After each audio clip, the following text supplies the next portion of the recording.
Inaasahan na ang pagdagsa ng mga magbabalikan sa Metro Manila mula probinsya sa pagtatapos ng undas. Pero may ilan pa ring humahabol umuwi sa probinsya. At live mula sa North Luzon Expressway, nasa frontline ng balitang yan si Rainiel Pawid. Rainiel, kamusta na ang lagay ng trapiko dyan sa NLEX?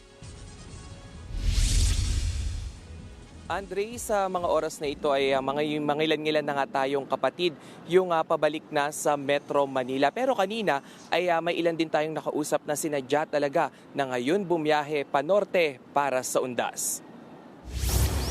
Tanghali na ng bumiyahe ang pamilya Arumin ngayong Sabado. Mula Maynila, pupunta sila sa mga kaanak sa La Union para na rin makabisita sa mga yumaon nilang kaanak. Sinadya nila ngayong bumiyahe dahil ayaw na raw nilang maulit ang sinapit noong isang taon. Hirapan kami sobra. Pero may ilang oras yun. Hindi lang 7 hours. Isang van kami. May mga bata kaming kasama. Mahirap. Kaya Ngayon, iwas muna. At least makakarating naman kami kahit makakahabol pa rin naman kami. Ang biyahero namang si Ruby tutulak pasubik. Aniya mas praktikal ang bumiyahe ng November 2 kung kailan halos nakauwi na ng probinsya ang lahat. Maganda, mabilis, syempre. Mas less hassle. Ayon sa pamunuan ng North Luzon Expressway o NLEX, naging maayos ang pag-uwi ng mga biyahero simula nitong Huwebes hanggang kahapon.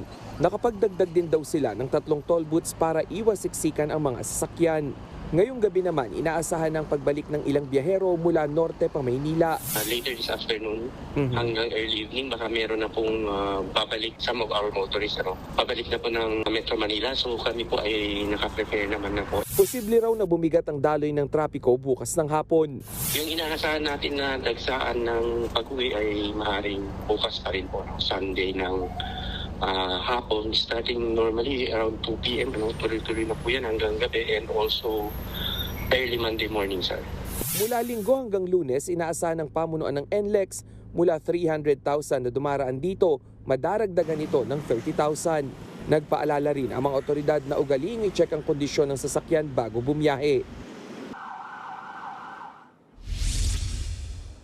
Andre, sa ngayon ay smooth moving pa yung mga sasakyan sa parehong lane nitong North Luzon Expressway. Pero kanina, pasado 5:30 ng hapon, ay nakita na natin yung bilang ng mga sasakyan na doon naman sa southbound lane o yung papunta sa Metro Manila. Dahil kanina, simula tanghali ay halos wala nga dumaraan dito sa Balintawak Toll Plaza. Andre.